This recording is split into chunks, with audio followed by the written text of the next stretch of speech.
નમસ્કાર વિદ્યાર્થી મિત્રો, the HB Kapadia group of schools વતી હું મહેશ પટેલ આપ સૌને શૈક્ષણિક પ્રવૃત્તિમાં આવકારું છું.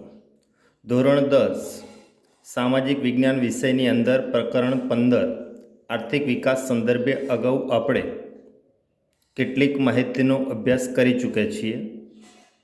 આ પ્રકરણનો ગુણભાર 4 માર્ક્સ છે. એને અનુલક્ષીને 3 ગુણના, 2 ગુણના અને 1 ગુણના પ્રશ્નો આપણે તૈયાર કરવાના છે. આજનો આપણો વિષયાંગ છે વિકાસશીલ અર્થતંત્રના લક્ષણો. એટલે વિકાસશીલ જે અર્થતંત્ર છે એના મહત્ત્વના લક્ષણો કયા કયા, તો 3 ગુણમાં પૂછાતો પ્રશ્ન કે જેમાંથી કોઈ પણ 3 કે 5 લક્ષણો પૂછી શકે. તો પહેલાં આપણે જોઈએ કે વિશ્વના દેશોને આર્થિકતાને આધારે 2 ભાગમાં વહેંચવામાં આવે, વિકસિત દેશો અને વિકાસશીલ દેશો. તો વિકસિત દેશ કોને કહી શકાય અને વિકાસશીલ દેશ કોને કહી શકાય?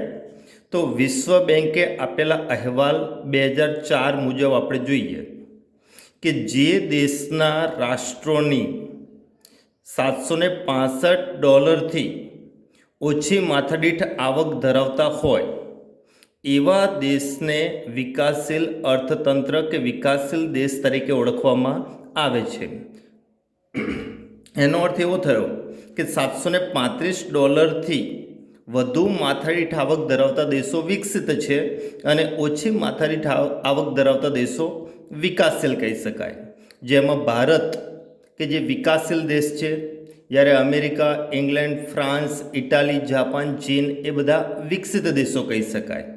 તો જે પણ વિકાસશીલ દેશો છે વિશ્વની અંદર, એ દરેક દેશની અંદર સમાન જોવા મળતા લક્ષણો, એટલે આપણે એને કહીશું વિકાસશીલ અર્થતંત્રના લક્ષણો. તો વિકાસશીલ જે પણ દેશો છે એમાં જોવા મળતી સામાન્ય બાબતોમાં પહેલી બાબત નીચી માથાદીઠ આવક. તો વિકાસશીલ દેશો છે એ દેશોની અંદર વસ્તી વૃદ્ધિનો દર વધુ છે, તેથી એ લોકોની માથાદીઠ આવક નીચી રહે. હવે માથાદીઠ આવક નીચી રહે તેના કારણે એ લોકોના જીવન ધોરણ ઉપર અસર થતી જોવા મળે અને જીવન ધોરણ પણ નીચું રહેવા પામે છે. એટલે એક પ્રકારે વિકાસશીલ જે પણ દેશો છે એ તમામ દેશોની અંદર નીચી માથાદીઠ આવક જોવા મળે છે. બીજું મહત્ત્વનું લક્ષણ વસ્તી વૃદ્ધિ. વિકાસશીલ દેશોમાં મોટાભાગે વસ્તી વૃદ્ધિનો દર 2% અથવા તેનાથી વધુ જોવા મળે છે.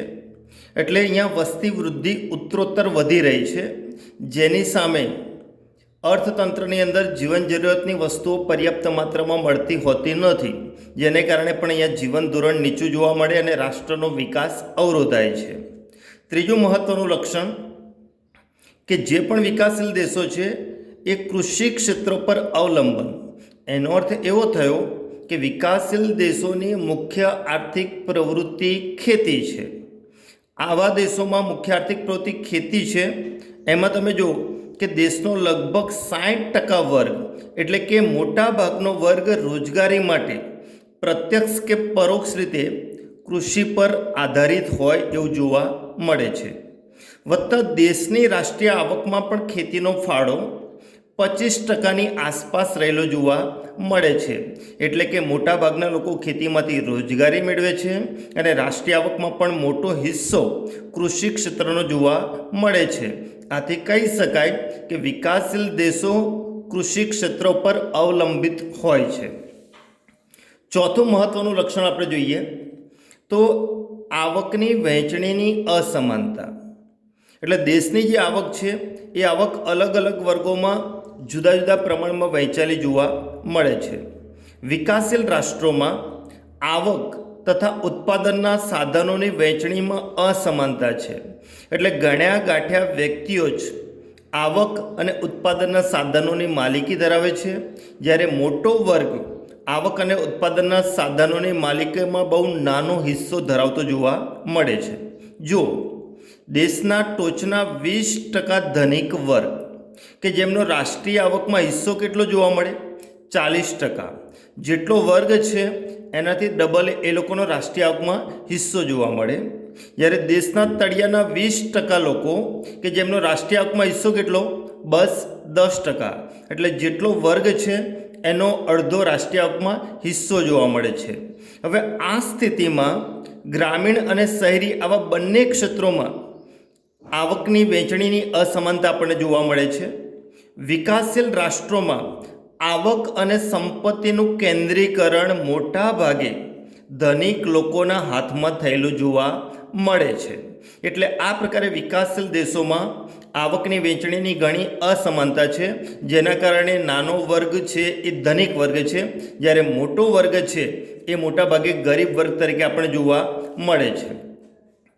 આગળ મહત્વનું લક્ષણ વિદ્યાર્થી મિત્રો જોઈએ વિકાસશીલ રાષ્ટ્રોની અંદર, તો એ છે બેરોજગારી.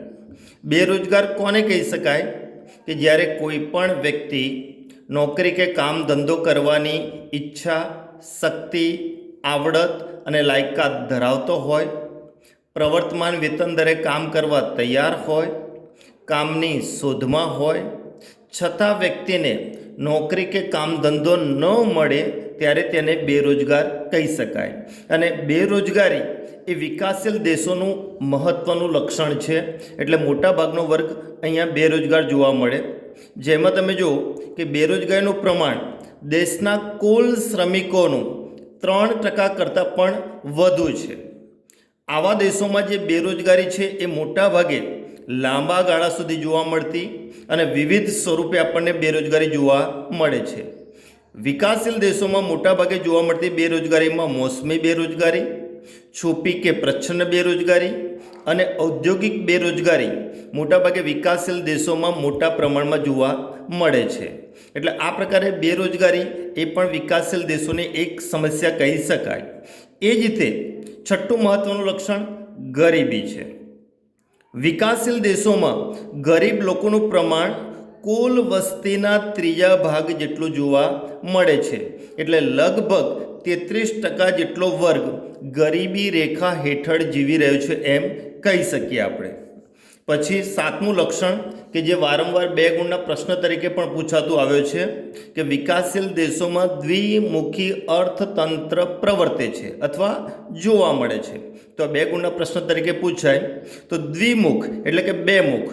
એક બાજુ ગ્રામીણ ક્ષેત્રની સ્થિતિ શું છે અને બીજી બાજુ શહેરી ક્ષેત્રની સ્થિતિ શું છે એ અહીંયા આપણે સમજાવવાનું છે. તો એક બાજુ તમે જો કે ગ્રામ્ય વિસ્તાર છે, તો ગ્રામ્ય વિસ્તારની અંદર પરંપરાગત રીતે પછાત ખેત પદ્ધતિ જોવા મળે છે. આ ખેતીની અંદર જૂની પુરાણી યંત્ર સામગ્રીનો ઉપયોગ થાય છે. ગ્રામીણ સમાજની અંદર રૂઢિચુસ્ત સામાજિક માળખું જોવા મળે છે. આવા કારણોને લીધે જે ઉત્પાદન મળે એ ઉત્પાદન ઓછું જોવા મળે છે. આ બધા કારણોને લીધે ગ્રામીણ ક્ષેત્રે જીવન ધોરણ પણ નીચું જોવા મળે છે. જ્યારે બીજી બાજુ શહેરી ક્ષેત્રોમાં તમે જુઓ તો શહેરી ક્ષેત્રોની અંદર આધુનિક ઉદ્યોગો હોય છે. આ ઉદ્યોગોની અંદર નવી નવી ઉત્પાદન પદ્ધતિ જોવા મળે છે. આ ઉત્પાદન પદ્ધતિમાં આધુનિક યંત્રોનો ઉપયોગ થતો જોવા મળે છે. આવા કારણોને લીધે શહેરી ક્ષેત્રોની અંદર વૈભવી જીવનશૈલી જોવા મળે છે. આમ ગ્રામીણ ક્ષેત્રનું જીવન ધોરણ અને શહેરી ક્ષેત્રના જીવન ધોરણમાં ઘણો તફાવત છે. એટલે કહી શકાય કે વિકાસશીલ દેશોમાં દ્વિમુખી અર્થતંત્ર પ્રવર્તે છે. 8મું લક્ષણ મહત્વનું જોઈએ પાયાની અપર્યાપ્ત સેવાઓ. પાયાની સેવાઓ એટલે કે માળખાગત સેવાઓ વિકાસશીલ દેશોમાં પૂરતા પ્રમાણમાં વિકસી હોતી નથી. વિકાસ માટે અનિવાર્ય પાયાની સેવાઓ જેવી કે શિક્ષણ, વાહન વ્યવહાર, સંદેશા વ્યવહાર, વીજળી, આરોગ્ય, બેન્કિંગ અને આના જેવી અન્ય ઘણી સેવાઓ છે કે જે સેવાઓનો ઓછો વિકાસ જોવા મળે છે. એટલે કે પર્યાપ્ત વિકાસ થયેલો નથી. હવે આ ક્ષેત્રનો એટલે કે પાયાની કે માળખાગત સેવાઓનો વિકાસ ન થવાથી દેશના વિકાસ માટે અવરોધ બને છે. કારણ કે પાયાની કે માળખાગત સેવાઓ પર્યાપ્ત માત્રામાં વિકસેલી હોય તો એને આધારે દેશના ઉદ્યોગ ધંધા અને વેપાર વાણિજ્યનો સારો વિકાસ થઈ શકે. પણ જો પાયાની સેવાઓનો પૂરતો વિકાસ થયો ન હોય તો દેશનો આર્થિક વિકાસ અવરોધાય છે. છેલ્લું અને 9મું મહત્ત્વનું લક્ષણ આપણે જોઈએ તો એ પણ 2 ગુણનો પ્રશ્ન પૂછાયો છે કે વિકાસશીલ દેશોમાં આંતરરાષ્ટ્રીય વેપારનું સ્વરૂપ નબળું હોય છે, જેને કારણે વિદેશી દેવું વધે છે. તો આપણે અહીંયા જોઈએ કે જે વિકાસશીલ દેશો છે એના વેપારના મુખ્ય 2 સ્વરૂપ જોવા મળે. એક બાજુ નિકાસ થતી હોય એટલે કે વિશ્વના અન્ય દેશોમાં વેચાણ થાય, જ્યારે બીજી બાજુ આયાત એટલે વિશ્વના અન્ય દેશોમાંથી આપણો દેશ ખરીદી કરે તો એને આયાત કહેવાય અને વેચાણ કરે તો નિકાસ કહી શકાય. પહેલાં આપણે નિકાસમાં જોઈએ કે વિકાસશીલ દેશો છે એ દેશોની મુખ્ય નિકાસોમાં મોટાભાગે કૃષિ પેદાશો છે, બગીચા પેદાશો અને કાચી ધાતુની નિકાસ મુખ્યત્વે વિકાસશીલ દેશો નિકાસ કરતા હોય છે. આ નિકાસની વસ્તુની વૈશ્વિક સ્તરે માંગ ઓછી હોય. જ્યારે માંગ ઓછી હોય ત્યારે એની કિંમત ઓછી મળે, ભાવ ઓછા મળે. ભાવ ઓછા મળે એને કારણે જે નિકાસ કમાણી થવી જોઈએ એ નિકાસ કમાણી પ્રમાણમાં ઓછી થતી જોવા મળે, એટલે કે આવક ઓછી થાય. જ્યારે વિકાસશીલ દેશોમાં મોટાભાગે આયાતો કઈ હોય તો મોટાભાગે આયાતોમાં ઔદ્યોગિક પેદાશો, વિવિધ પ્રકારની યંત્ર સામગ્રી અને વર્તમાન ટેકનોલોજીની આયાત મુખ્ય થતી જોવા મળે છે. હવે આ વસ્તુનું ઉત્પાદન કરતા દેશ ઓછા અને એની માંગ કરનારા દેશ વધુ છે, એટલે એકંદરે વૈશ્વિક માંગ વધુ છે. માંગ વધુ છે એટલે એની કિંમત પણ ઊંચી એટલે કે વધુ હોઈ શકે. એટલે ઊંચી કિંમત ચૂકવીને આ વસ્તુ ખરીદવામાં આવે એટલે આયાત પાછળનું ખર્ચ વધી જાય છે.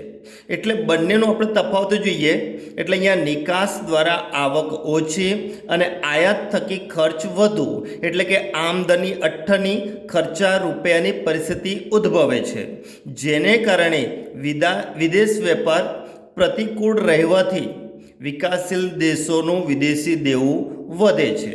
તો આ પ્રકારે વિદ્યાર્થી મિત્રો વિકાસશીલ અર્થતંત્રના મુખ્ય 9 લક્ષણો છે.